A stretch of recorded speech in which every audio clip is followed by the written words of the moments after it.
Hi folks, Denis here. Welcome to tonight's show, The Battle of Our Sovereignty. Real people with real voices in real time.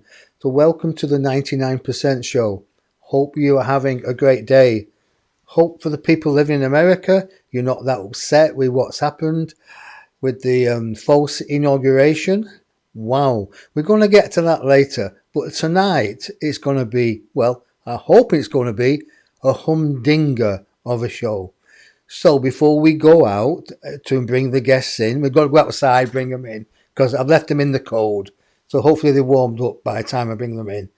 You know, cold, it's snowing, icy. Let's see if they warm up. So if you can share the show, folks, I would really appreciate that. That'd be really, really nice. I'm looking at myself on a different monitor here, and it's like 15 seconds behind. And I'm thinking, I didn't say that because the mouse not working right. So I'm looking at this monitor instead of that monitor, and I'll be okay. So just get it. How do these TV people do it? Easy, because they have directors whispering in their ears to say camera 1, camera 2, camera 3. So I want a director. I want a good-looking girl. Lavender, get over here. You could be my producer.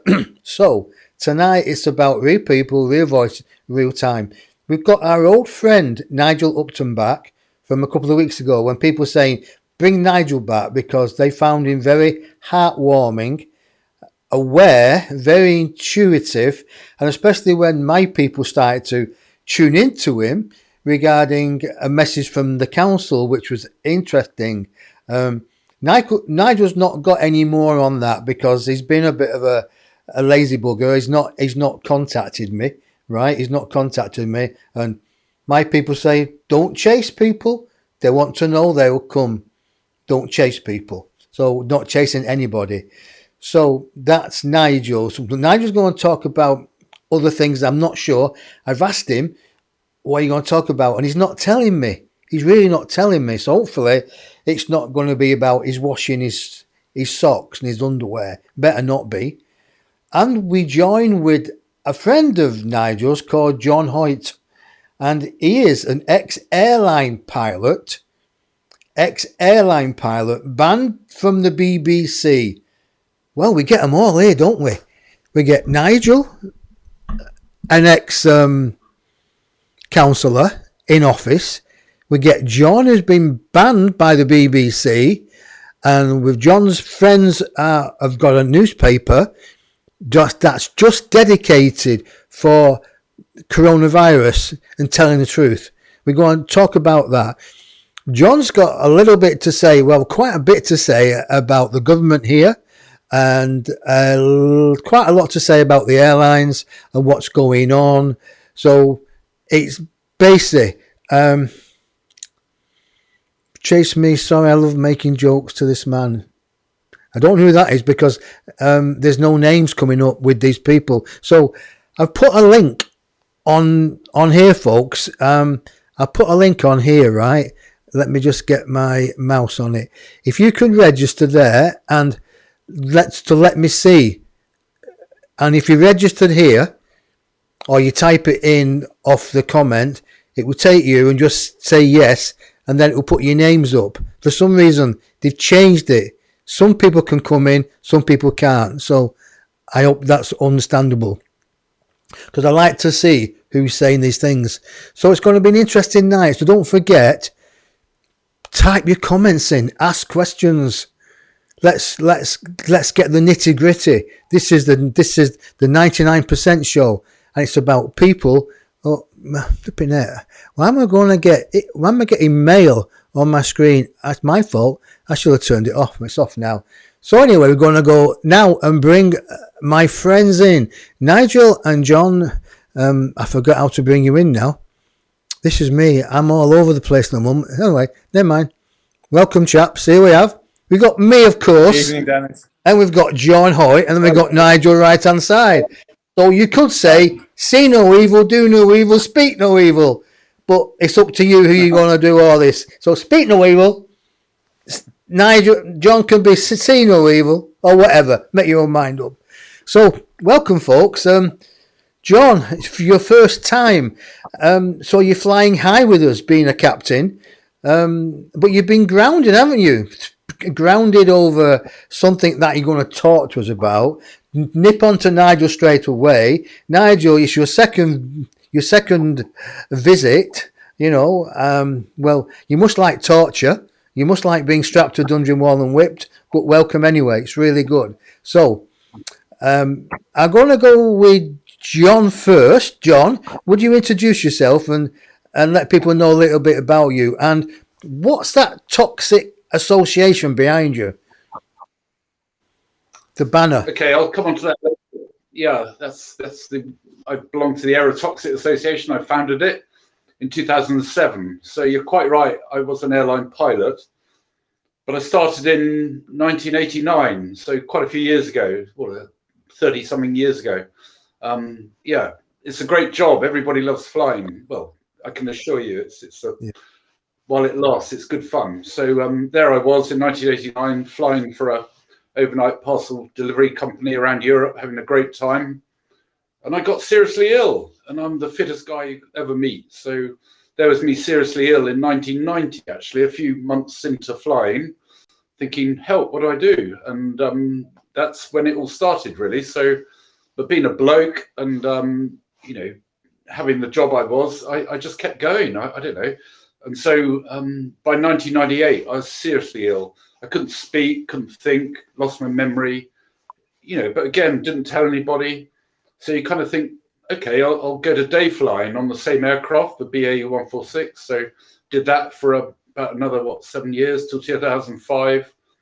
Stopped flying in 2005 and completely shot to pieces. And that's when I hit rock bottom. So I know a lot of people are struggling at the moment, but my terrible time was 16 years ago, really.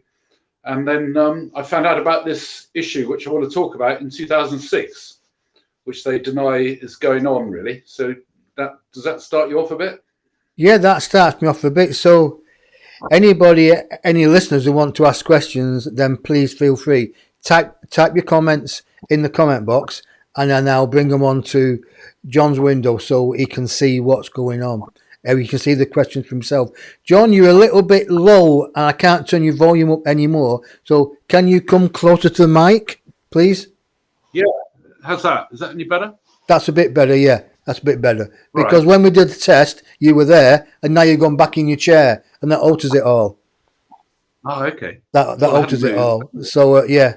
I know at our age, we want a bit of comfort, don't we? But unfortunately, we have to be like in the army and suck it up and like stand to attention, right, and let's do the job. Right, so you're going to talk about the airlines, about the toxicity, aerotoxicity that the government's not telling you about because they're keeping it quiet. You're going to talk about that, and you're going to talk about your banning from the BBC, and then about the government and the other stuff that's in there. So we're going to flip from you to Nigel and ask Nigel what he wants to talk about, and then we're going to go back to you, John, so it gives you time to get your thoughts. And my people, they just want the blood. They want to know what's going on because they're concerned about their health. We're all concerned about our health, all of us, and the government are keeping things under wrap. We're concerned about our health, but the government not, because they're pushing the vaccines. Ridiculous. Now they're saying they have to vaccinate the animals. What a load of codswallop. Dogs and cats. But we'll get to that later. So we're going to bring you back. It's going to bring you back now to the middle. So to the three monkeys. And then we're going back to Nigel. Nigel, welcome again. You are live, Nigel. Hi, Dennis. Hi, Nigel. Well, you said about my laundry. I've been so busy the past week. It got to the other day. I went to my drawer and there was no pants in there. And so I had to quickly rush everything into the washing machine. So, I've been really busy the past couple of weeks since we spoke before because I've got this new role as the education coordinator for the World Freedom Alliance. So trying to put together a package of what education should look like, not just for young people, but for all of us, and trying to connect with all the different associations and universities and sort of institutes all around the world to try and sort of bring that all together under one roof of the World Freedom Alliance, because I think education is one of the reasons we're in the mess that we're in at the moment, because people are not taught to think. I was a head teacher for 10 years, and we did used to teach the children to think in my school, but it's very unusual. Schools often don't like children that do the thinking, so they punish them and send them away, and or drug them so that they stop asking questions and being annoying. Well, I actually love kids like that, and I think we should all be doing that. You're obviously someone like that, and I know that John is as well, and I definitely am. We're people that ask questions. We want to know why, and we need an education system around the world that gets people to question, so that kids don't go into school and wear those stupid masks and just be compliant the whole time. So, yeah, I've been really busy the past couple of weeks. I have to say, though, this past week, it got to yesterday and I'd collapsed. I'd just completely washed out. It's as if all the energy had been drawn from my body. And I noticed that lots of people on social media were saying similar things this week, that sort of like, I don't think I can take anymore. And it was, yeah, it felt like that. There was a heaviness in the cosmos, really, that was kind of sitting on us all. I think the mess in America has been very interesting. I think that's kind of cast a dark shadow over all of us. But the other thing, I was on a Zoom meeting this morning with in the World Freedom Alliance. We have different groups, we have different pillars, and I was in the activists pillar today, and hearing from activists from mostly Europe and Africa, Australia today. And the same things happening across the globe, that the past couple of weeks. Now, I knew from the protests in Britain that the police were violent towards us back in September. Have you heard of the process in Holland? Well, 3 days of riots, locking. But the BBC won't show us because they don't want us to realise that somebody's standing up. So why don't people in Britain grow a set of big balls and stand up? No, they don't want that. So the BBC is a propaganda arm of the government, and they're keeping it quiet. And so are other countries, I mean. Bastards, excuse my French. Bastards. Yeah. Well, I mean, it was a chap from the Netherlands today that was amongst others, who was talking to us, and just how violent the police have become. And the violence in the Netherlands, I mean, I've been on all the protests here, Stockholm, Berlin, in Copenhagen. I've been on those protests. The protesters are peaceful. Every time the protesters have been peaceful. What's happening now is that the governments are sending in agents provocateurs. I think I talked about it last time, what happened in Denmark, and exactly the same thing was happening in the Netherlands, in Amsterdam, that the police were putting agents provocateurs. Now, on the protest, we do not wear masks. Now, a whole group of people apparently went into the Netherlands protest wearing masks and started attacking the police. And the other protesters didn't know them. They weren't people that had been protesting with them for the past few months. So they were agents provocateurs, whose job it was to provoke violence so that the police can then turn around and say, bring in the army, which is what effectively they're doing across the whole world. It's absolutely terrifying. And I think that's why I was exhausted this week in particular, I think, because I can just feel this heaviness descending on us at the moment, that the normal fear tactics haven't worked well enough on many of us. And so, and lots of people are waking up.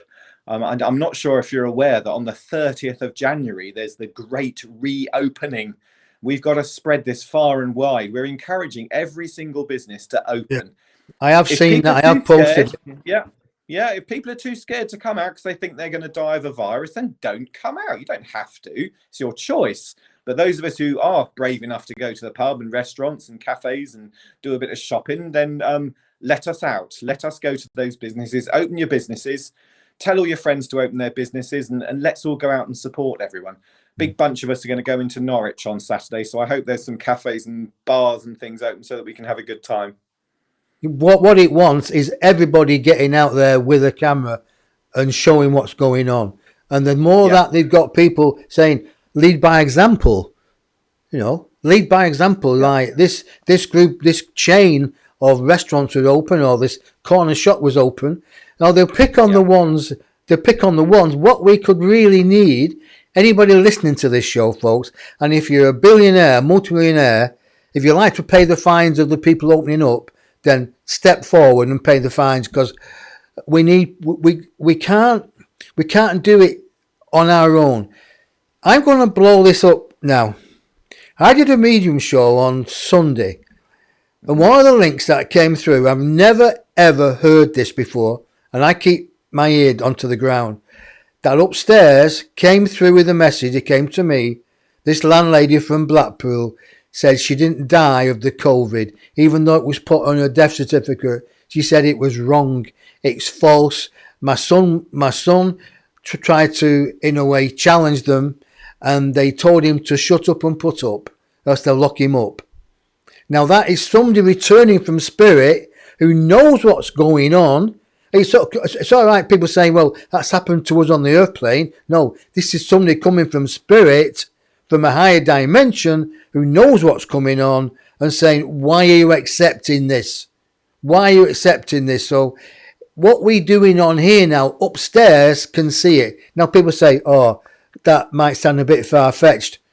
No, I'm Denis Barnes. I'm a channel of the Council of 12. They're a conscious conduit with me. So I know what's going on. And after I thought about this, after I sent a note upstairs and saying, what's going on? And they just said, ye of little faith. This is what you've trained for. Now be able to connect with them and bring it through and put it out there and not be scared of saying it, because too many spiritual people have filters on them. Oh, I can't say that. Oh, I might ruin my reputation. Oh, I'll ruin my reputation. Oh, I'll get no money coming in. No workshops. No Zoom. Oh, no, I can't do that. No, poppycock to that. Then you're not a spiritual warrior. And what it wants is people like you, Nigel, and John. Right, Nigel, we're going to leave that for a minute. Give John, because he's a new one. I don't want him falling asleep. Right, so John, are you wake up, John? Come on, it's your turn. John, tell us more about this, about why you were grounded, and what's the movement coming forward with it. Oh, just give me a second. So in 2005, I was grounded and, really shot to pieces. Couldn't think, couldn't speak, couldn't do all sorts of things, real neurological problems, and very, very difficult to live with that as an airline pilot. So you're very confused, age 49, wondering what the hell's going on. And then 6 months later, you get a phone call from the union. Do you want to be tested for toxic air? And you kind of think, what are they talking about? So you think, yeah, sure. I'm not doing anything, bring it on. Question for you. What is toxic air? Okay, well, you need to know that when you're flying in a jet aircraft at 30,000 feet, the air comes from the jet engines. That's what I'm getting at. Yeah, it gets piped into the aircraft. It's called bleed air. And it comes in unfiltered, not monitored, straight into the cabin, into the cockpit. And you only kind of work this out later. I mean, I knew it when I was flying, obviously, but you realize, you think, hang on, that's not a good idea. And so, so for 16 years, I was exposed to this stuff. And it's got serious chemicals in the engines called organophosphates, which are sheep dip chemicals and poison masses of farmers. So to just clarify, John, allow me to come in like this, because what you're saying, I know what you're saying, but I want to make it crystal clear for people on here who are listening. If you're flying in an aeroplane, even tomorrow, or this modern aeroplane, they've still got bleed air, right? There's quite a few bleeders in the Parliament. Let's not go there, but that's my joke for tonight, right? So you're getting bleed air coming through the jet engines, because the jet engine runs on air, right? Sucks air in, sucks it out, and that air it sucks in is being changed. Molecules are being changed by the hydraulics of the engine, changes it, makes it poisonous basically, then puts it into the cabin that normal punters who paid a fortune to go on holiday or business are being breathing in this toxic air, and they've known about this for years. That's what you're talking about, isn't it? Absolutely. I mean, more than, I mean, you've got it in one. So they created the system in 1955, before I was born. That's when it started, and it's still in use today. and on most jets. So it's a fundamental design flaw, because as the air comes in the engine, mixes with the oil, and then into the cabin. Simple as that. Well, you don't need an injection. You just have to go on an aeroplane, and you get poisoned anyway. Yeah. And, it's there all the time, Dennis. So you might say, well, do you know what? If you get one bad experience, that'll give you a headache and not make you feel very good, obviously. But if you do it for 16 years, by God, you get exposed to the stuff, and that's why it cut in for me a few months after I started flying the jet, and it's horrible. It's nerve agent. It's bad news, and you can get it on one flight, so it's got many instances of people have been on one flight getting wiped out. So if you have 16 years of it, it virtually destroys your brain, really. Is there any compensation, John? Is there any compensation coming your way through this? No, because it doesn't exist. I mean, what I'm telling you is like the reality of the thing. But breaking news. You ask a government scientist, they'll say there's no evidence. There's no positive evidence of anything. And you think, excuse me, can you read? Anybody who can read. So going back to 2005, when I sort of was grounded in 2006, I got tested along with 26 other pilots by the union. And it was a positive test. It wasn't just me. It was like 100% positive. All of us had the same problem. Question for you. Bloody hell. John, question for you on the screen. Does all the crap sprayed into the air as chemtrails end up being breathed in by airline passengers? All right. Well, let's not go there, because that's... I've not asked that question. I've not asked that question about chemtrails. I've not asked that, but somebody else has. So okay, I'm an airline pilot, so I don't really agree with chemtrails. Okay, so we'll leave that. We'll leave that one. We'll leave that away then. Yeah. So anybody with any sense can understand that what comes in from an engine, a jet engine needs air. It sucks air in. That then is converted into power by whatever it does. That air is kind of unfiltered and put back into the cabin so people can breathe. So that air is being altered, and it's poison. It's poison. Wow. Yeah. And the poison is a thing called organophosphates, which I mentioned earlier, and they put that chemical into the engine oil because it makes the engines last longer. Okay, so it's good for the engines because it's an anti-wear additive. So that's good news for the engines. But these things were designed in the 1930s to wreck nervous systems. So they play havoc with human, nervous systems, which they did to me and countless other people. So that's why we all tested positive in 2006. And then you look into the history of the thing, and very quickly you think, hang on, it's all written down from 2005.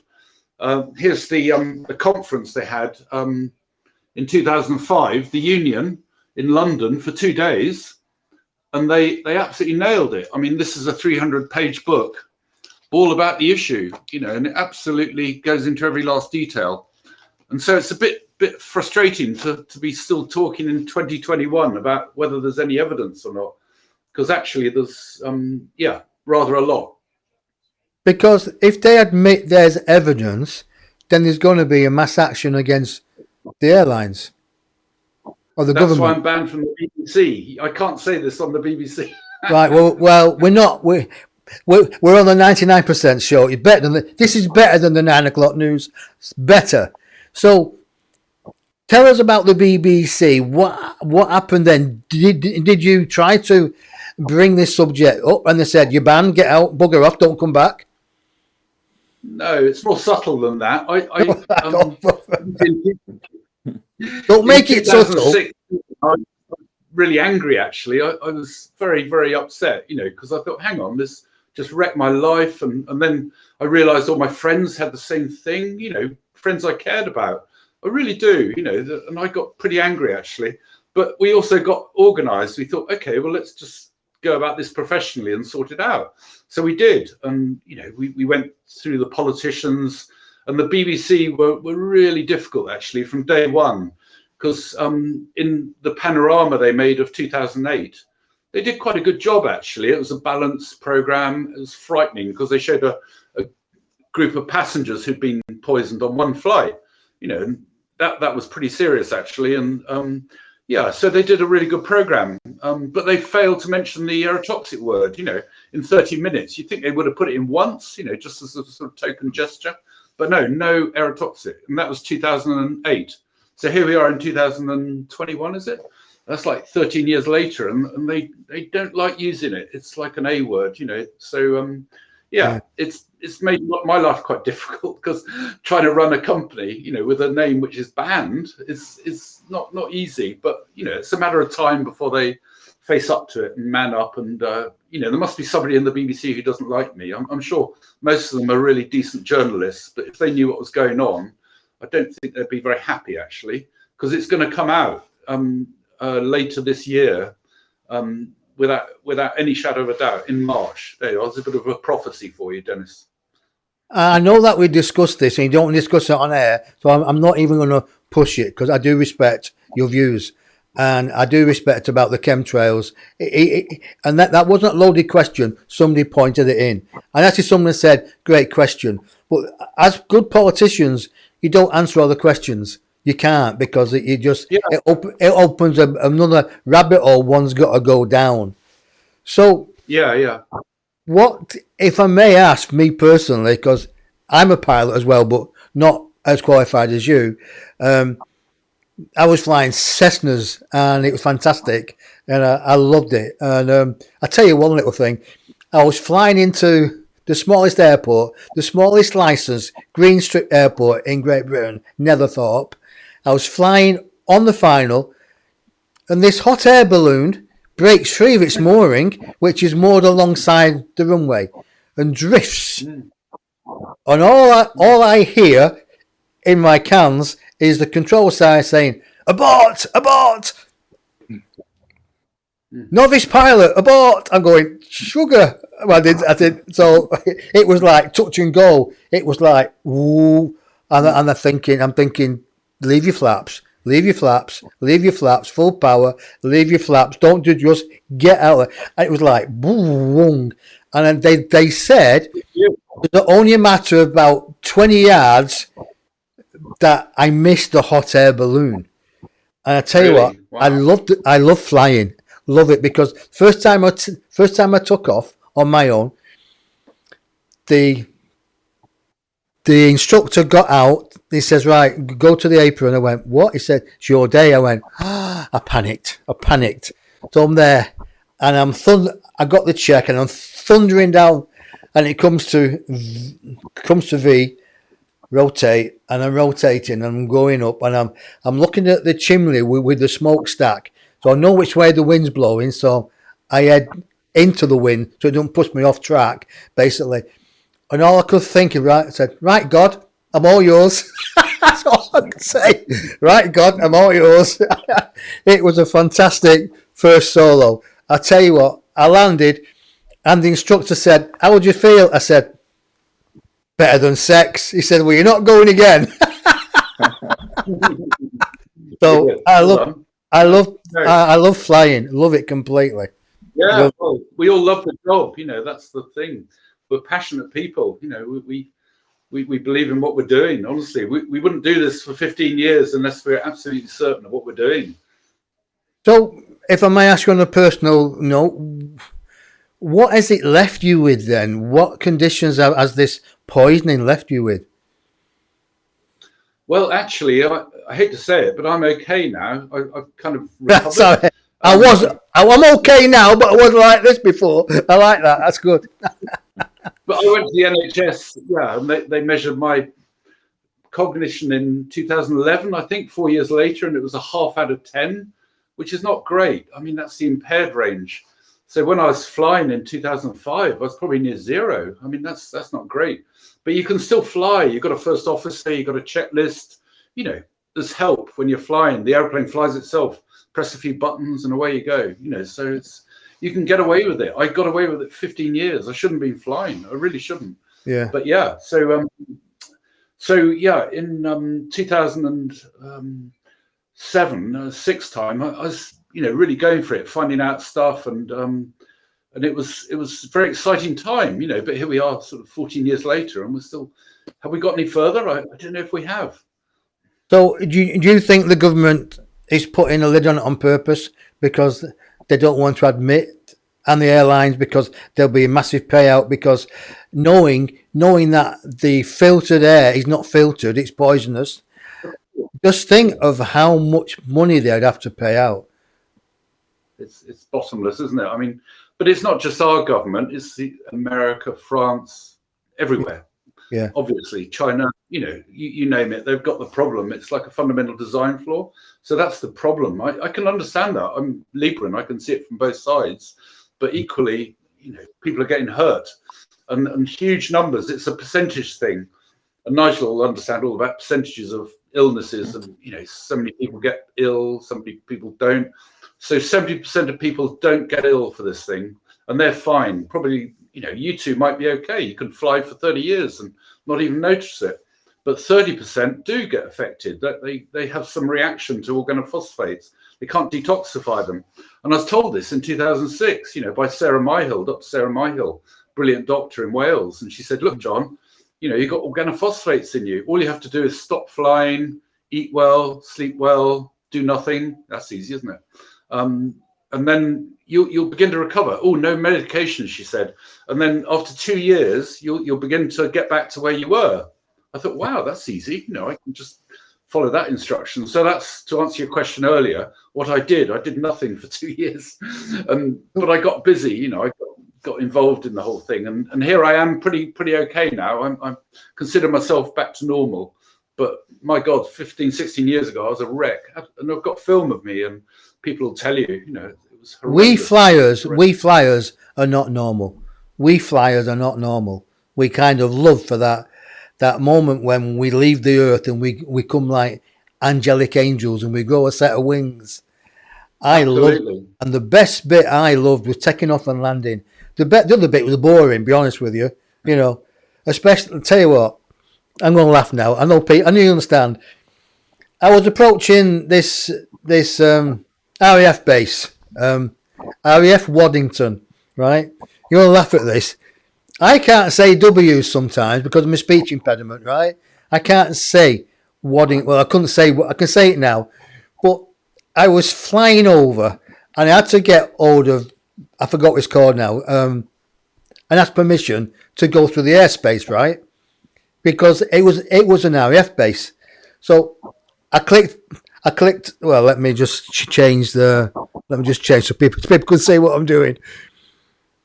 I clicked on the radio, on the wheel, on the stick, and I said, Netherthorpe, this is student pilot from Netherthorpe, and I couldn't say my name, and I kept stuttering, and I couldn't say it, so I had to put a swear word before I could get out. So you know what's going to happen. I pressed. And I put the F word, right, and I couldn't say Waddington, and it was like, I can't say that. And then I realised, I went, effing Waddington, this is student pilot from Netherthorpe. And I went, oh, bloody hell. Right, so basically, they came back to me, and they said, student pilot from Netherthorpe, please repeat your message. So I did it again. Pressed it, and I couldn't say effing Waddington, and that's a brilliant story, honestly. And I couldn't say it, and basically, they had got the transponder, so they could find where I was and number on it on the plane, and they got hold of Netherthorpe Flying School, and they spoke to the chief instructor there. He said, hey, we've got one of your pilots here. He says he's a novice, right? He said, what's he doing? He said, he's swearing at us. And he said, oh, that'll be Denis. He said, what? Oh, he's got a slight speech impediment, and some words he can't say, like Waddington. That's what he said. Yeah. That's what he's trying to say. He said, oh, in that case, we'll help him. But it went all the way. So then it was transferred from the flying tower to all the clubhouse, and every radio announcement I made, the clubhouse were going, "Yay! Oh, that's all right, good lad," you know. And especially when I came back and I had to abort, and they said, "He's going to crash." He gets away with swearing at RAF Wellington, and now he's going to go ground zero with our plane. And then he went, "Oh no, he's not. Look at him. Oh bloody hell, that's very good, isn't it?" And they're all clapping. I love the flying. Love the Great flying. story. Fantastic. I dine out with that sometimes. I dine out with that, and that's just one of them.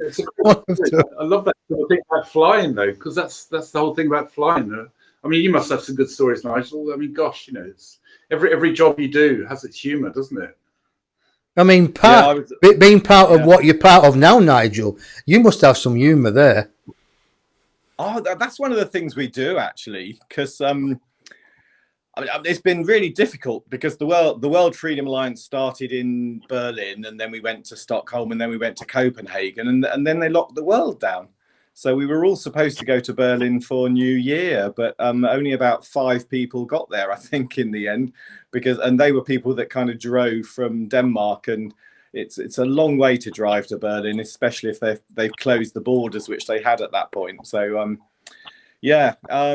one of the things we do when we get Piers Corbyn picked me up the other day and said, "Aren't you all just having a jolly time around Europe?" And I said, "That's the bit you see on the videos, because that's what we want people to see. We want people to see that life is normal. You can go to a disco, you can have a dance in Stockholm, you can do all the normal things, you can have a drink in a bar." So we put those videos out before this insanity took over the world. So yeah, we do have a laugh. I'm meant to be going to Copenhagen again, but my bloody passport's run out. I went to book a flight today to go to Copenhagen again, and my passport ran out 2 days ago. So I'm hoping I'm going to get there. Sorry? You can borrow mine if you want. Oh, okay. Yeah, I'll pretend to be John. Well, if I'd got a plane, I'd fly you, and I'd you know, I'm sure we could land it in a field somewhere, you know. Well, I'm going with Dolores Cahill, Professor Dolores Cahill, who's on all the videos, because she's our president. So there's a couple of us from Norwich, and Dolores, we're going to see if we can go together. So I'll sneak in without a COVID test, without a passport, and don't know, see if that works. I've got a 16-year-old aeroplane. Fantastic. It's called a Saab. Yeah. Is there a joke Saabs? I've missed? No, it's Saabs. Yeah, Saabs were an aero company that Saabs used to make planes, and they stopped making cars, but they've called it the aero. It is so quick, it's unbelievable. Catch pigeon, you know. When I take the roof off, it just takes another strand off my roof, off my hair. But I love it to bits. So, you know, anyway, we just are fooling around here. So, since our last conversation where upstairs told you what was going to happen, and you become a Moses and you're guiding the people. So how are you guiding the people now? What are you doing? The big one, really, I mean, that really spoke to me when you said that, because that has been, I can't remember if I told you, I've got a Jewish prayer book upstairs, which I kind of dip into because I'm learning Hebrew at the moment. And there was a little refrain that kept going round and round and round and round in my head. And I went and looked it up that day, and it's God saying to the people, "I led you out of Egypt." Well, obviously it was Moses that led people out of Egypt under God's guidance. So, and that had been playing around in my head for weeks before our interview. So that was rather beautiful, actually. And I think the big thing for me was making this switch from the political party, which I left, and then working for the Freedom Alliance in education, because I was a school teacher for 23 years. So education, although I'm an osteopath now, education is my passion, really, and learning and teaching people how to think. And so I think that I think is where I'm going to get to lead people through connecting up people around the world that are doing the most amazing things. Dolores was telling me in Ireland there's an organization called, I think it's called the irishuniversity.com, and basically you can go onto their website and do a university course for free, and you can end up with a degree for free just by doing a full-time course with them. And there must be organizations like that all around the world. And my role over the next few weeks, months, is to gather people together so that we can work out what all these things are, whack them on the World Freedom Alliance website, and link people through to them. Sasha Stone also has the Earth Project, and he's got I think it's called the Earth University, and we're going to have a Zoom meeting with them and just see how we can link in with them as well, because we want to kind of wake the world up, educate the world on all these really exciting things. There's a bit of stuff going out on Facebook or on the internet about Sasha Stone, done by one person that we know. It's a little bit one-sided. Like, what's that word? Control resistance. Is that the word I'm looking for? That word, yeah. Controlled opposition or something. Controlled opposition. Yeah, and I'm apparently thinking, I was that, and it's a crazy word. These are, I mean, the person that said it about me, and I'm imagining it's possibly the same person, has never met me. Yeah. How can you make a sort of allegation like that about someone who's I mean, I've risked my career, I've risked my freedom, I've risked going to prison to fight this COVID stuff. So to be called controlled opposition, I find really worse than insulting, actually. And now, I don't know Sasha Stone. Ironically, I've got a new mate who lives around the corner from me, who we got together through that political party, actually, and it just turned out that he lived around the road from me. So I said, come round to mine. We'll have a cup of coffee. And we were having this chat, and he said, "You can't do that now. You can't do that." I was like, "Come round. You have the Gestapo." Yes, we can. I went to his house on Friday last week as well, and we had a great time then. I came back Saturday morning. It was brilliant. But it turns out his best friend is Sasha Stone's brother, and It was like, wow, okay, that was a bit random. So I've never met Sasha, but I've met Sasha's brother's best friend. So I'm hoping to have some Zoom calls with him, and I'll make up my own mind as to maybe we could get Sasha on the 99% show. That'd be interesting. That would be cool. Yeah, I mean, I've been on Zoom calls with him, and he says some amazing things. I think we've all got our little part to play in this, and we've definitely not start insulting each other and calling each other names like that. It's just crazy. It is, and we just have to realise that we are part of the jigsaw, all of us. Yeah. But somebody might have a bigger jigsaw, and just think, well, mine's bigger than yours. But it's well, go and fit it in there, and you'll see that's just a useless bit, but the main bit is the smallest bit of the jigsaw. Absolutely. So it's like people get your ego in check. We're all here. None of us are going to get out alive. We're going to kick the bucket. Absolutely. Simple as that. Yeah. So, in other way, one should not get the Calvin Kleins or the panties in a twist. They shouldn't do it. Because at the end of the day, when we go over, and from my understanding, we will look back and think, God, I made a right mess of that. I should have been more polite I should have been more open. I should have been not putting people down. Yeah. And the strongest person should always help the little person. Always. If you're lost, and like in terms of flying, London, SOS can get you home. You just dial them up, you just get on the radio, say, I've made a cock of this, I need instructions to get home, because that's what I did. And I got away with it on my 3-hour navigation. But it's like saying to people, I need your help. I'm not seeing this. Could you explain it to me? But there's so many people out there who are so scared of ruining their reputation. Like you've come on, Nigel, and last time you was on, you were very open about your personal life, and I didn't know, and I'm going, oh my God, this guy is out there, and this is why Upstairs came in and give you that lovely message. I mean, if it happens again with other people, then so be it. Hopefully they'll be queuing up and saying, I'll go on Denis's show, the 99%, and I might get a message from his team about which way to go. Who knows? Who knows? Because at the moment, a lot of people are scared to actually say, well, I've got this and I'm standing by it, because they're scared of their reputation. Yeah, absolutely. Unfortunately. Now, changing the subject to both of you, you've both got this friend who's got a newspaper that tells the truth about Corona. Darren Smith. Darren's amazing. He came up with this idea. I was in his first edition. John's just been in the January edition now. Darren realised that. There we go. John, just keep it there. I'll put you on full screen. Okay. So bring it closer. The light. The genius of it is that it's free.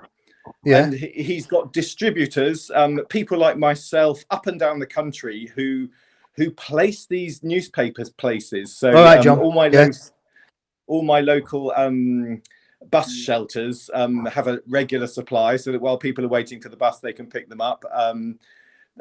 Doctors hate it. Doctors absolutely hate it because there's truth about vaccines in there, which they don't really like. But we're kind of this beautiful, gentle guerrilla tactic of putting the light newspaper around. Now, when pubs and things open up, obviously we'll take them to places like that as well. But people are being very creative on where they're leaving the light newspaper. You might find, if you're in London, you might find it, instead of the Metro, be much more interesting to read the Light than the Metro. It's brilliantly, beautifully put together, and it's just so Darren's just done an amazing job. And then just to get these volunteers that drive all over the country to deliver newspapers to each other, and then sort of deliver those on to people. In Norwich, obviously people aren't allowed to meet, so a prayer group I go to, because you're allowed to have prayer groups.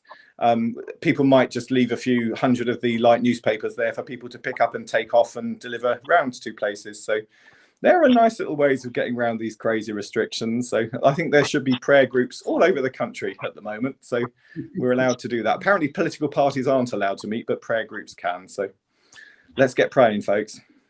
There's so somebody says they live near Norwich, but I don't know who they are because the name's not coming on. So maybe people, if you make Nigel a friend and you could get him to drop you some stuff off.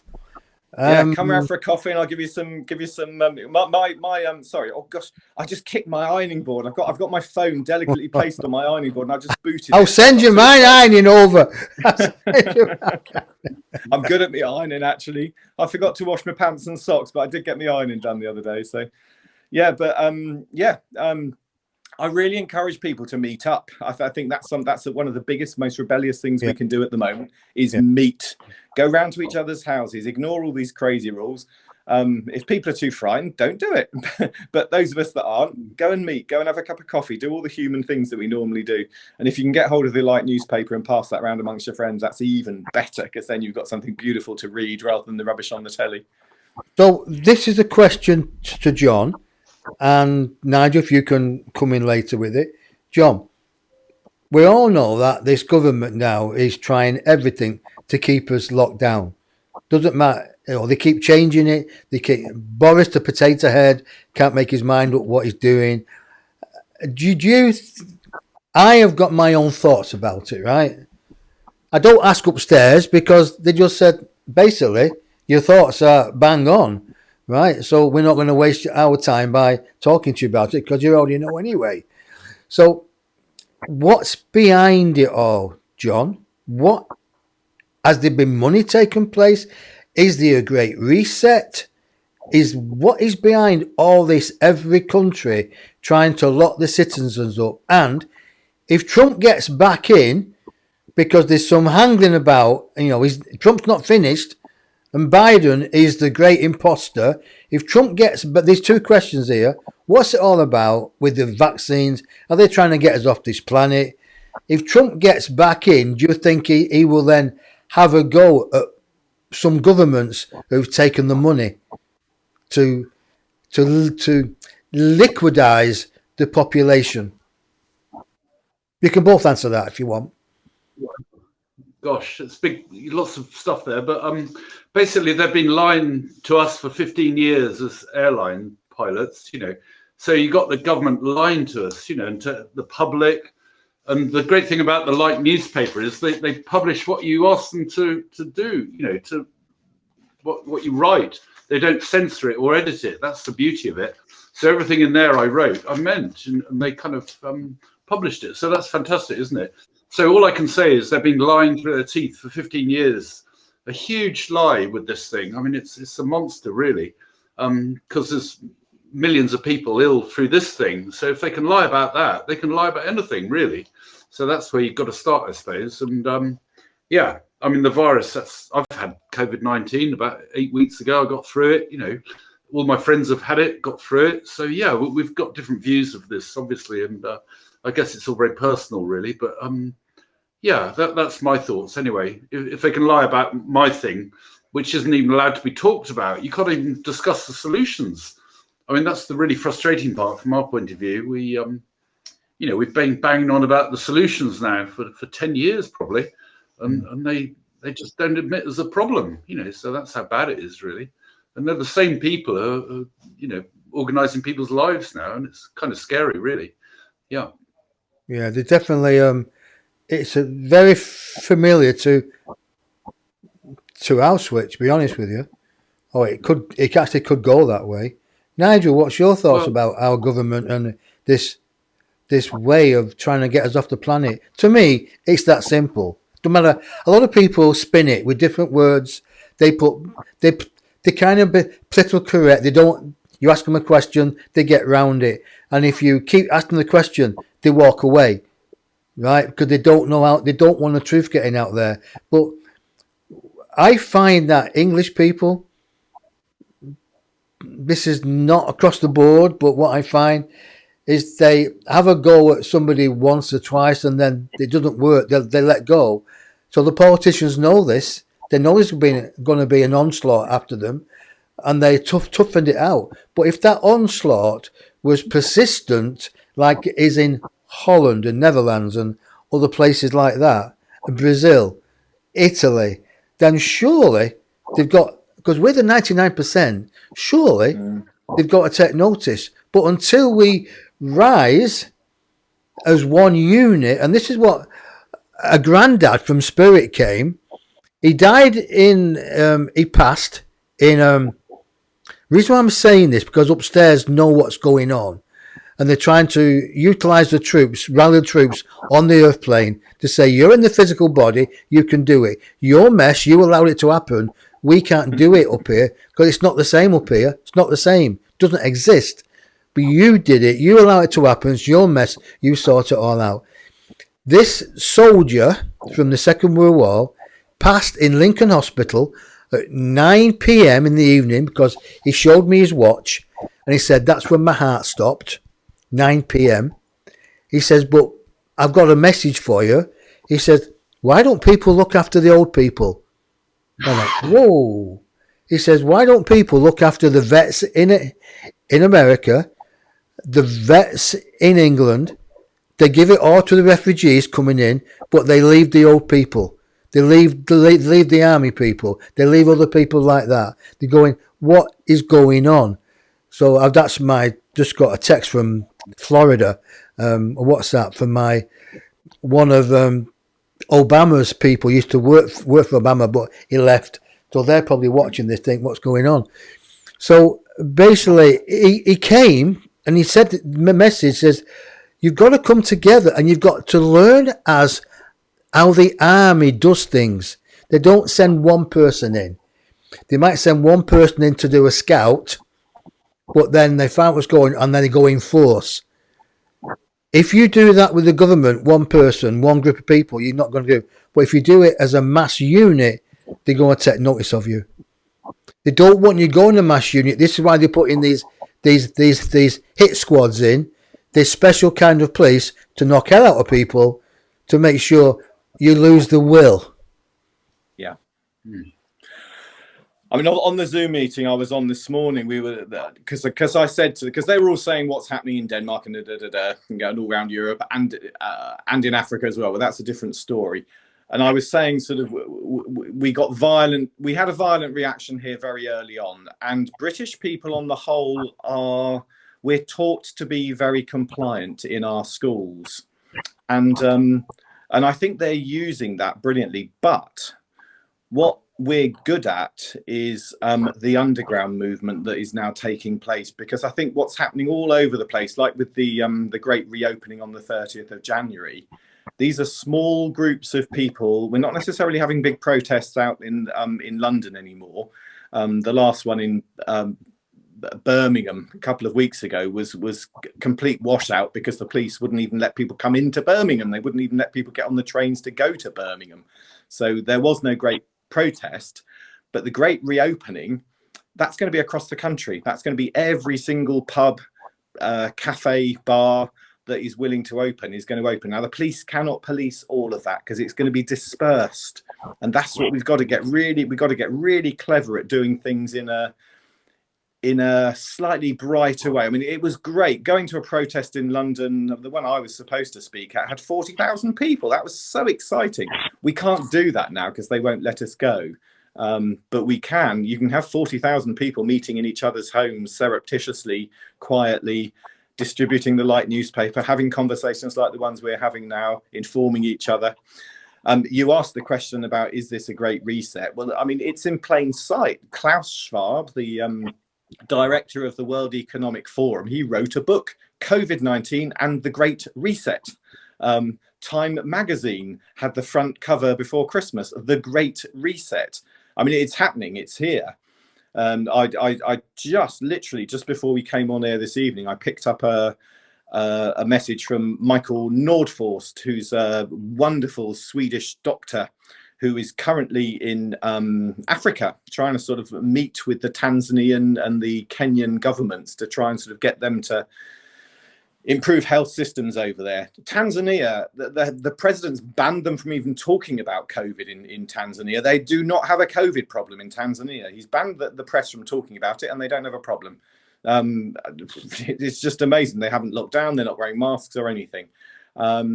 But Michael sent this text to me that I was reading just now about the patents that various companies took out on coronaviruses and coronavirus testing leading up to this year or last year.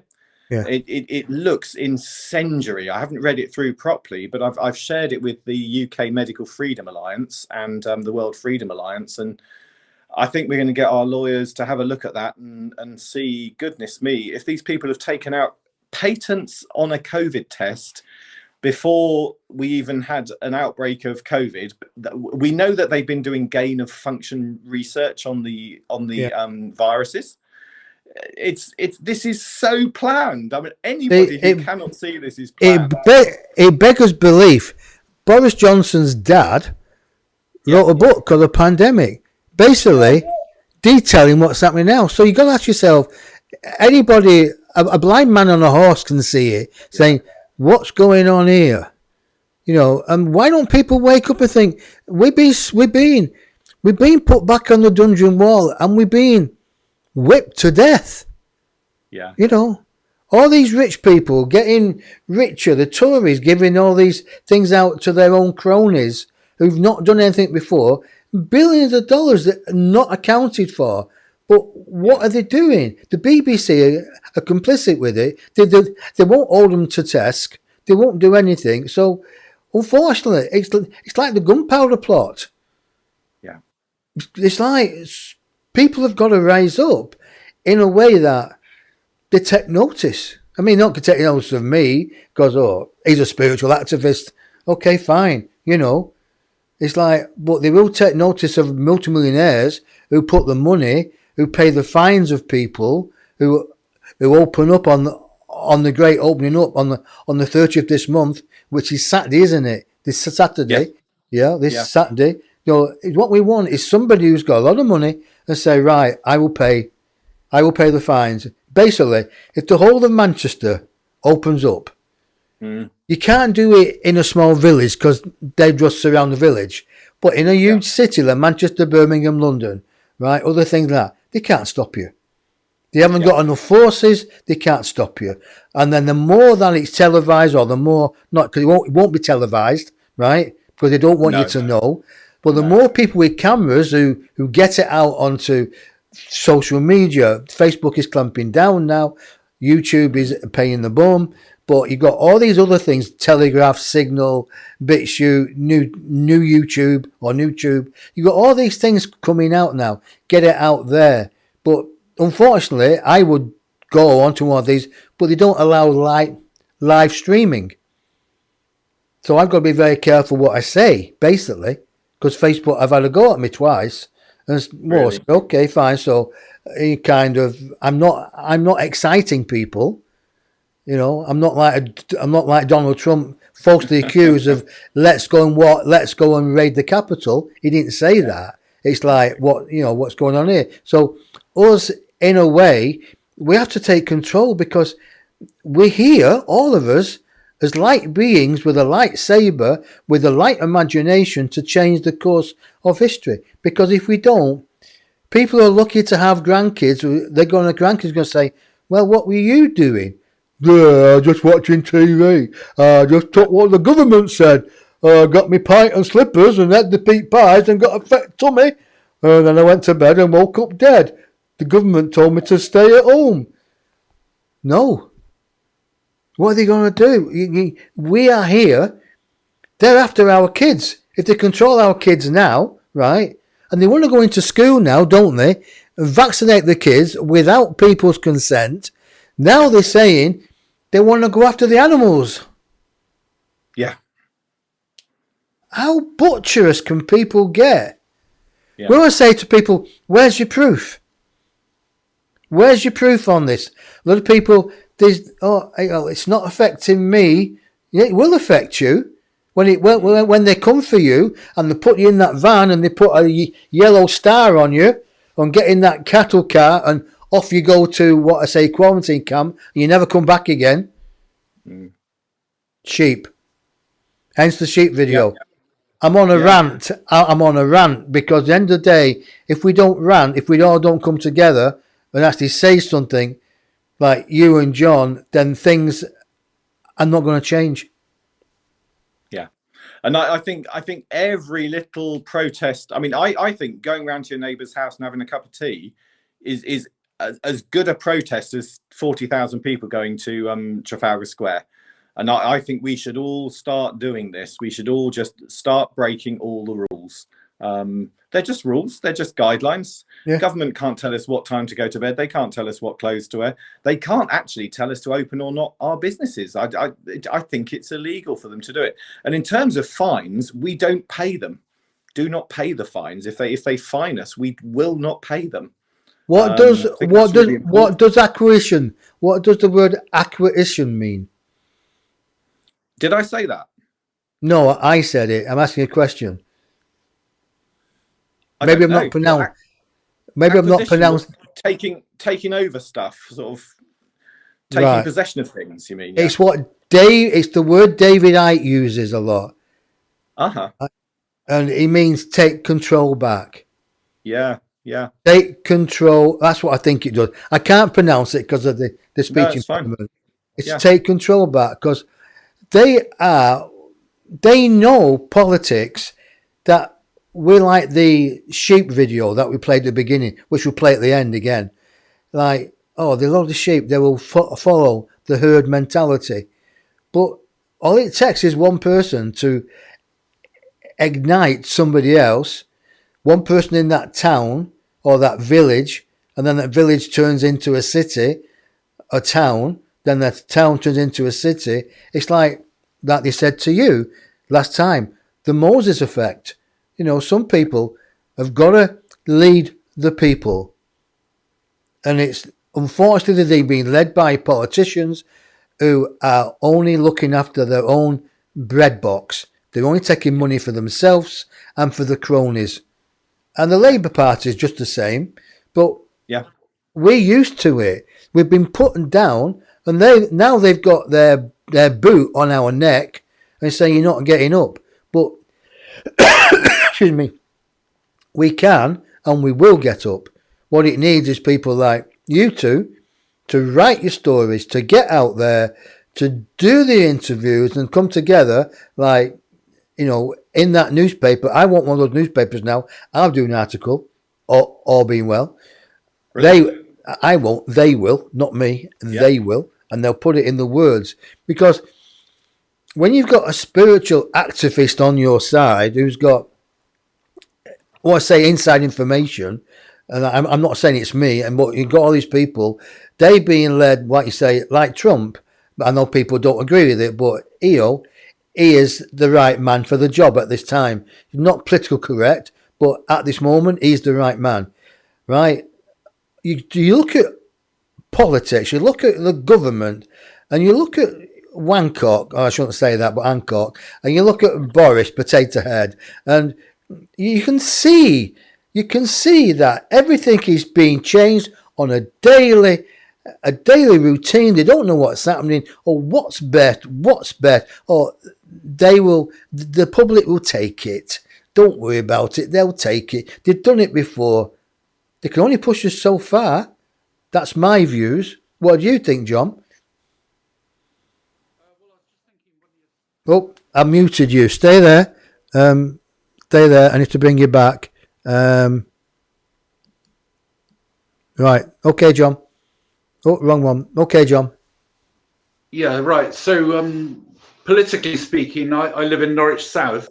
So that's Clive Lewis MP. And I have to tell you, when I first found out about this thing in 2006-7 time, I lived in Warwickshire. And I was very lucky. I had a really good Tory MP called John Maples. And he took it so seriously. And he went to the House of Commons. And he had debates and all the rest of it. And he was just amazing. But he was in opposition. It wasn't his job to, fight for it, really, because he was kind of on the other side. So anyway, that was fantastic for 3 years. And then I ended up back in Norwich, where I was schooled in the 60s, so I'm kind of back on my home patch, as it were, in Norfolk.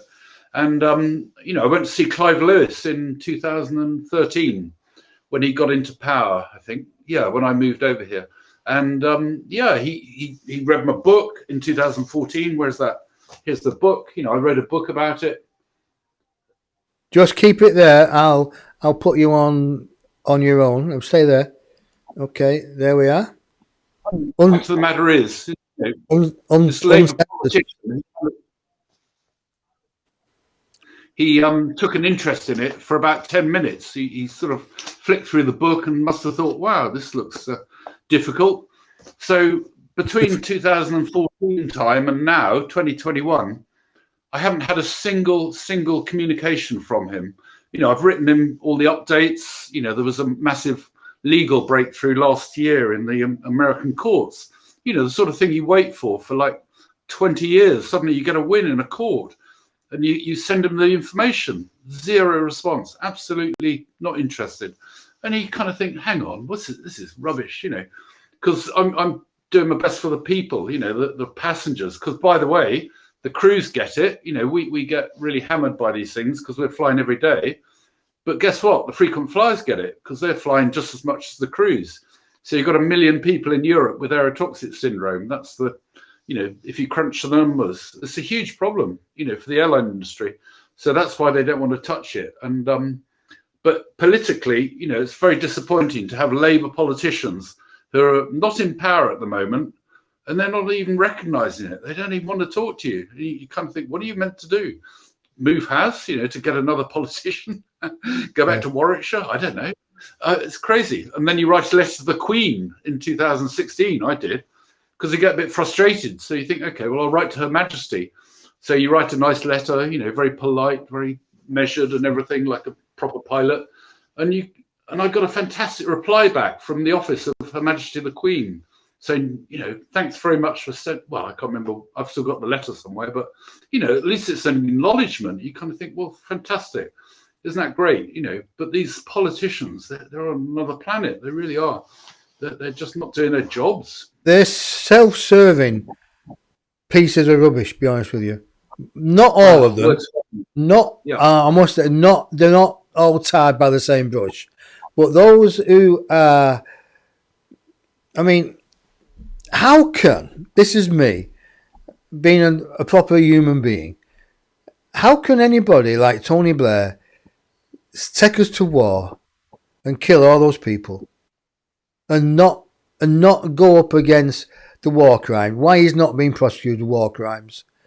Why? He signed it, he went to war, the people all objected, they end up being found dead, right? The proper professors who wrote things about it and done reports and done whatever you call it, I forgot the right word is now, they end up being like found committed suicide. And I'm thinking, well, what is going on? So you've got all these people. For me, I wouldn't say I couldn't sign a declaration of war to drop bombs on a different country and kill all those innocent people. You know, going over to America, Trump is the only president who's not gone to war in his reign of office. The only president who's not gone to war. In fact, he's brought the troops home. And this is what they don't want. They want war because it makes them money. So, in a way, we're all complicit in this because we're not doing enough action. We're not. We're not talking enough. So we do need, as that gentleman said, Pastor Spirit, he said, you need to elect somebody. You need to elect a general and fall in behind him. Don't go splinter units going off on yourself because you'll be picked off. You have a general who stands at the back and directs it all and says, right, do this, and do that. And that's what might happen. Yeah. And I hope you don't think I'm a lone voice with my subject, because I'm just one of the many. I promise you, there's people all over America and Canada and Europe, you know, Germany, France, and Australia. They're very key in this whole thing. So yeah, I work with many other people around the world. And if you go to the website aerotoxic.org, there's a whole load of evidence there. Too much. I've broken about 4 websites, I think, over the last 13 years. You know, because they just. Yeah, so it's quite simple at the moment. It just directs you to other people's websites. But I mean, the 99% show, that's us. We are the majority. A lot of people, they step back. They have an issue. They have a complaint. They take it to those who might want to be. They think will sort it. The ones they think will sort it are they're in the pocket of somebody else, right? They won't do it, or it will affect their way of life. I mean, you've got to understand that. The deep, not the deep south, but the very deep political people who are trying to put all us in lock and keys, they've got dirt on many politicians, and they're hanging it over their heads, right? And some have been paid off. You know, it's rife. You can check. You know, there's all this stuff going on that people.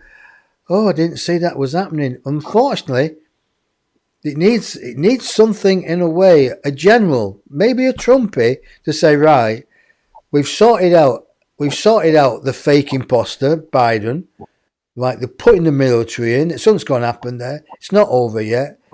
I know it's politics. I know that I don't want to get in pod. Upstairs said keep away because we want you as a vessel that no filters for us to come through, which is fine. But the Denis, the human bit, thinks, well, that's not finished yet. And I do my research, and I've got people contacting me and saying this and that and that and this. I'm thinking, what's happened? And then if he can do it over there, surely every other government, like, may be a little bit scared of what's going to happen. Because Italy was implicated in the fixing of the Biden. So was Great Britain, MI6. Whoa, where does it stop? What's going to happen? I'm sure people as powerful as that, when they get back in, are going to sort that out later. Well, maybe he can sort things out for us to come back stronger. Sorry, I ranted on then. I had this conversation with my sister earlier on today, actually, and we were talking about this, and both of us kind of feel we don't want to put our faith in, let's say, Trump, or any other individual. It's kind of down to us. There's 7 billion of us. I mean, the 99%, I don't know, that's 6 billion and something.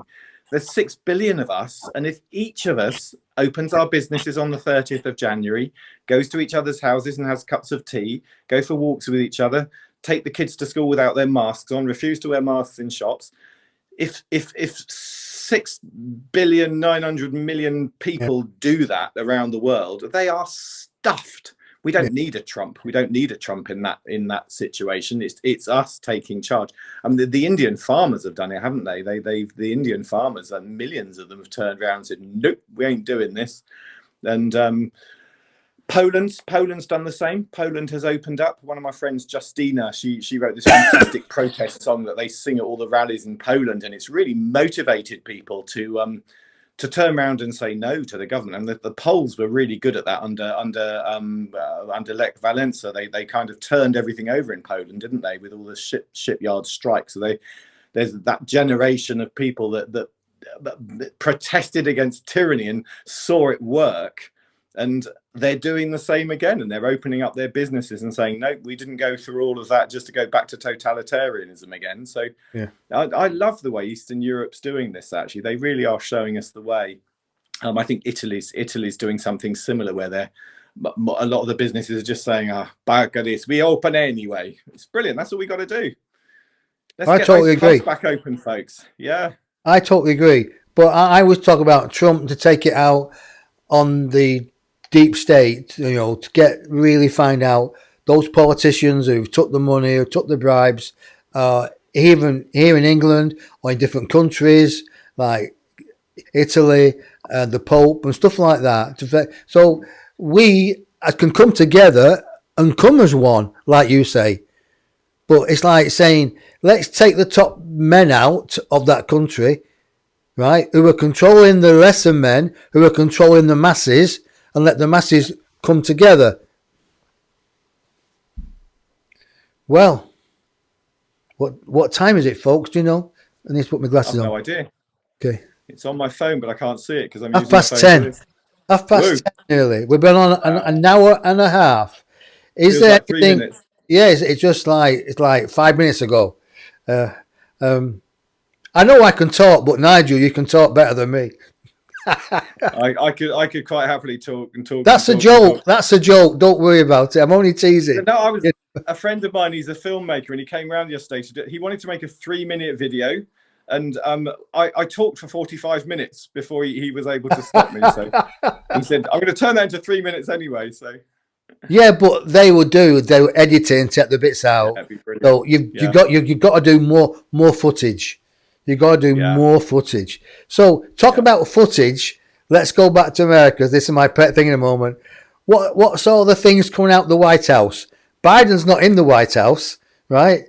He's not in. It's a mock-up TV studio. They've not got it right. He's not got the keys. He's not got the nuclear codes. Trump, where he is, he bought the winter residence of a president in Florida. That was the winter residence, which has got bomb-proof bunkers, and it looks like when he does come back, that will be Florida will be the new White House. Who knows? Who knows? Talking about who knows? I know we're flitting from one story, from like John to your story to Spirit coming through giving messages, but even saying it as myself, we talk about flying, we're great, isn't it? And then we bring it down we give people hope, because that's what it's here for. It's like saying, okay, we've looked at all this, we've doctored all this, we brought it to the masses. Well, the masses don't need us, to be honest with you.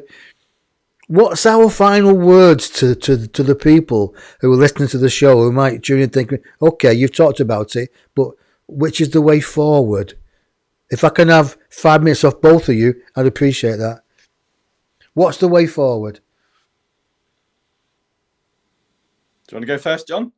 Let me unmute him, because for some reason there's some noise coming from John's mic, so let me unmute him. Okay, John, over and out. Roger Dodger. Yeah. Captain Okay, John. Captain John. It's all yours, Captain John. Thank you, thank you. Proceed to Right. 10,000 feet and level out, please. Right.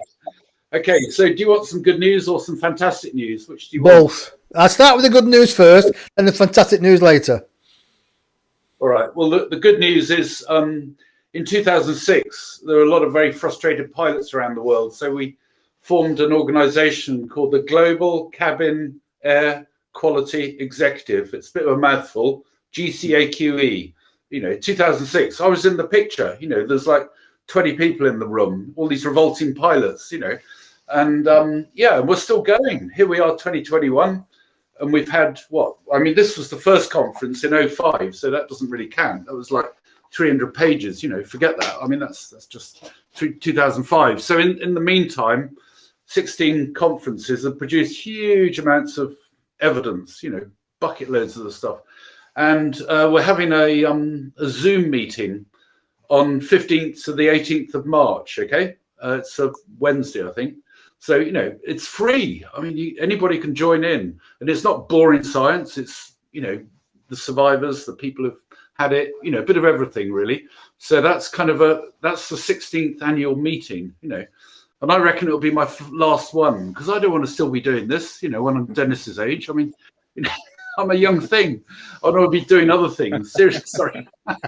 Do you know what I mean? It's madness doing the same thing over and over again. It's like, form of madness. So that's the free Zoom meeting on the 15th, the 18th of March, and it's on the website. If you go to aerotoxic.org, you can see it there and register and put your name down, and you can take part. There should be thousands of people all around the world.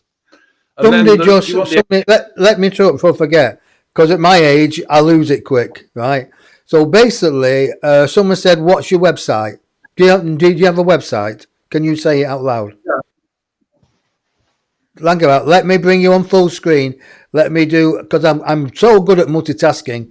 1, 2, 3, abracadabra, here it comes now. Do we that? Right, so yeah, move your captain jacket. So there we are, aerotoxic.org. Aerotoxic.org. That's where you can find more information about John and about what he's saying. Okay, let's bring you back to the three of us, three wise monkeys. Fantastic news now. Sorry? You want the fantastic news? That you just have the good news. We would have the fantastic news. And the BBC, we need them to cover this seriously. So if everybody watching can sort of somehow, get the BBC, because they're not a bad lot. Let's face it, there's just some few bad eggs in the BBC who are stopping this thing from getting out. I'm sure most BBC people want it known about, and help people. So, if people can actually write to the BBC and say, excuse me, can you, tell us what's going on? Because the last time they did that was 25th of February last year. And if you read that report from 25th of Feb, it's eye-watering stuff. It's like there's going to be some serious court cases in the UK. That was in 2020. They didn't happen. It all got, because of the pandemic. But the actual BBC report of 25th Feb last year was eye-watering, So, yeah, they need to cover it again, basically, for the conference. And then the fantastic news, which I'm keeping you for, right to the end. I mentioned to Denis a bit earlier. The French, in their wisdom, have always had a lead on this thing, and it's been in a Paris criminal court for like 5 years, since 2016. And there's talk of them actually making a decision at some point in March, maybe. I don't want to pin down a date because that's a bit dangerous, but in March of 2021, the dear French might still say aerotoxic syndrome exists. And by the way, it was 1999 when they first identified it. So a French forensic scientist, an Australian toxicologist, and an American doctor have been working on it all through the 1990s. And by 1999, they said, Eureka, we've worked it out. People are getting sick because of this toxic air, So yeah. It's nice that the French are finally in there at the end, in the Paris criminal court, So that's the fantastic news, that there should be some real movement in March of 2021. Well, we'll keep our ears to the ground. Thank you for the good news and even better news. So Nigel, what do you think? How do we prepare to get out of this? What do you think we should do as a human race? But let me before you answer that, let me do a sidebar to what John just said. BBC, there are good people there, and they are worried about the job, so they have to toe the line. But there are good people, in certain key positions of this world. And we've got to think about them because they might be under the threats, they might be under the cosh, and they might not have enough courage to do what their soul asked them to do. So we have to give them an understanding where, give them the benefit of the doubt, but just hope we can find a different avenue to our goal. And that's peace with everybody, right? Not world peace, because that's never going to happen, but peace with everybody and peace for ourselves as well, because we matter. It's not good we get our Kelvin Kleins in a twist. It's not good at all. So it's like saying, tonight, when all this has been put to bed, I'll listen to his music, have a cup of tea, and think, that was okay. So if it wasn't okay, well, too late now. Why bother about it? Because it's gone. It's like saying, okay, that was then you try better. It's like saying, knowing when you can right or wrong. Do you right the wrong, or you just let it be wrong? No, you try to right or wrong. So it's like saying, to me, to talk about the BBC, talk about ITV Channel 4, there's some good people in there who are scared of the jobs, losing the jobs. So we have to overcome that as well and try to appeal to them to say to their people in charge, why aren't we covering this? Why aren't we covering that? So we've got to do it as well. Yeah, you're right. So Nigel, I do apologise for sidebarring you then. So what's your 5 minutes of fame? But you've had more than that, you know that. What should we do? How can we human beings get through this? Do we meditate? Do we levitate? Do we come together? Your thoughts, please. Well, one thing that struck me today, because John and I were chatting about this via text, and John sent me a text that made me cry, and it was very short. And you might not remember even sending it to me, John, but you just said, "All I wanted to do was fly." And for me, that's a metaphor. All we want to do is fly. And I shed a little tear at that, because I just had this image of John just being this little kid that always wanted to be a pilot, gets to be a pilot, and then purely because the bastards will not filter the fucking air coming into the plane. I mean, God, how difficult is that to do? What is it, a couple of £100 for the unit to do it? And a few quid to have some monitors in the cabin to see if the air is toxic. This is not complicated. It's so easy to do. And all he wanted to do was fly, and he couldn't because of the lies that people are willing to go to, rather than just face up to the fact that they need to spend a few quid on a filter. And I think the big thing for me is, all I want to do is live. I just want to be a human being. And I think the way we do it is by being a human being. Yeah. Take the mask off. Yeah. Go into the shops. Go to your local pub, which will be open on the 30th of January. If you're a publican, be brave, open. Okay, you might not have any beer in the cellar because they made you tip it all away, but I'll go in and buy a pint of water off my publican just to keep them open. That's what we got to do. 30th of January, just get the word out there. Let's just get everything back open again. And I think that being human is what is going to get everything right again. That it scares the life out of them, the thought that we're going to start being human again. They're taking away our ability to smile, to talk to each other, to dance, to sing. And that's another thing as well. People that go to church and synagogue and mosque sing. I don't think they sing in mosques, but synagogue and church, sing at your services. Yeah. Don't let them stop you singing. If you belong to a choir, go and sing, because this is what I'm doing on the weekend. And don't let them take your pets. Don't let them take your pets. Oh, don't let anyone near your pets. No. I'm going round to Sunday roast with a few friends on Sunday. If the police come and arrest us, well, good luck to you, mates, because you can join in with us. And we got a guitar. We're going to have a nice sing-song, nice roast dinner, and a nice walk in the afternoon. And that is what we have got to do. be human. So that's my message to everyone: be human.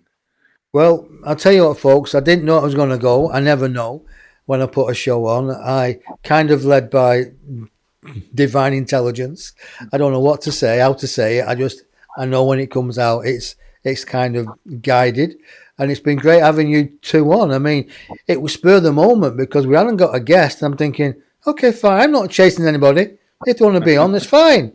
So listen, folks, you want to be on the show and you want to be a whistleblower, then come on the show. But I ain't going to chase you, you know. There's lots of shows out there.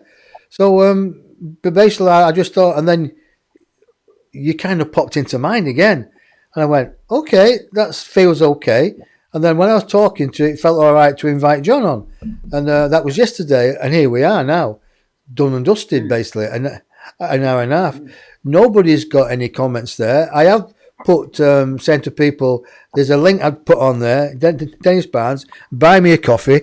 Buy me a coffee. You can click on the link in the comments and buy me a coffee, folks. You know, you can buy Nigel and John one, but it's only my link.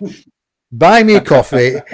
Buy me coffee is a way of saying, instead of donating, I love donation, you can buy me a coffee.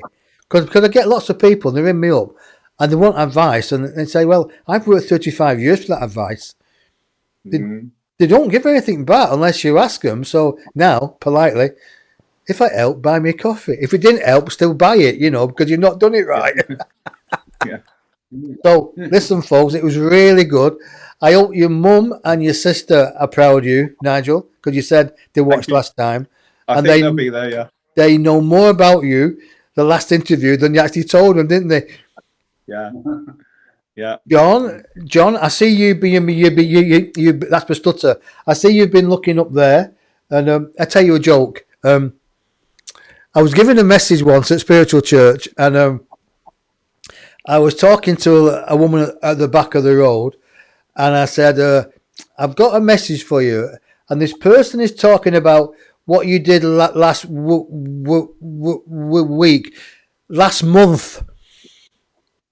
Do you get that? 4 weeks makes a month. Oh, wow. Right. Yeah. Come on, you two, wake up. And the whole place just burst out laughing. The whole place just burst out laughing.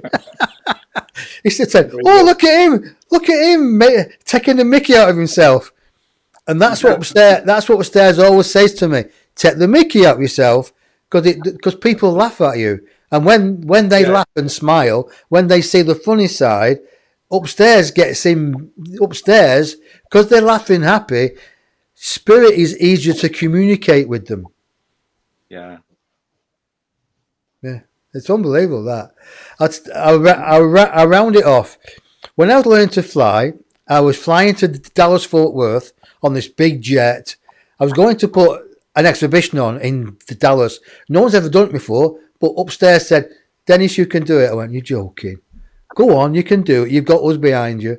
I said, "All right." So I flew into Dallas on this big jet as a passenger. And I'm looking out of the window and I see about a mile down the road or 3 miles down the road, same airport, there's this little plane flying along and he's landing on a different strip. And all of a sudden I made my mind up then I want to fly. 3 days later, I was in a plane, Redbird Airport in Dallas, Texas, and I'm learning to fly with an English guy. We had so much fun. It was unbelievable. And I was learning to fly not in a Cessna, but in, I don't know what you call them. It was a plane with the wings under, not on top, under. What do you call them, John? What do you call them? Well, an aircraft or yeah. It wasn't a Cessna with the wings on top. It was the wings on the body underneath. And we had so much fun. And then basically, I'll tell you this. He said, as a treat, because it's your birthday coming up soon, he said, "Do you want to fly down straight through Dallas?" I went, "Bloody right, I do." He says, "Right, I will clear it with the people." So some friends came from LA and we got this 4-seater Cessna. And he said, right, you fly it. And we flew it all the way through the skyscrapers of Dallas. And Wow. I could see the aeroplane on the skyscrapers. What I wish we'd have videoed it, because it was awesome. You know, it's absolutely awesome. And basically where I stayed with the guy whose grandpapa owned Southport Ranch. For Dallas, for JR. He owned the ranch. He just let it out for the TV studio. And there is such a thing as the Oil Barons Club. There is, because we got invited to it. And it was great. You walked in this Oil Barons Club, and you walked onto the carpet, and you disappear. It's that thick. It was that much money. It was unbelievable. And it was like one of the top things of this skyscraper. What a fantastic view. And they were saying after, oh, it's a shame we didn't come yesterday, because this aeroplane flew right past us. They went, that's me. That's me, you bugger. Brilliant. Yeah, listen, folks, great evening. Loved it. I loved the banter. I loved the wisdom. Thanks, John, for coming on, talking about your toxic association. Anything I can do to help, let me know. Nigel, thanks for coming on again. And I hope your mum and your sister know more about you now. And please stay in touch, and share it with your people. And I'll put this on YouTube tomorrow, John. So the people who've not on Facebook, and I'll tell you the link. I'll give you the link, and then send it them, and they can obviously join in again. Good man. Okay. All right. Beautiful. So I will. Thank you very much. You're welcome. I will bid you good night. God bless. In the meantime, thank you for all the people coming. I really appreciate that, because without them, we wouldn't be doing this show. And all we want to do is educate people to be happy, healthy, and wise, and not be a slave. Mm-hmm. So I'll play the puppet. I'll play the sheep, and I'll bid you good night. God bless, and we'll speak soon. All right. Bye for now. Bye. Night, John. Bye. Dennis. Bye for now. Bye. Bye, everybody. I'll play the sheep. Thank you very much. God bless.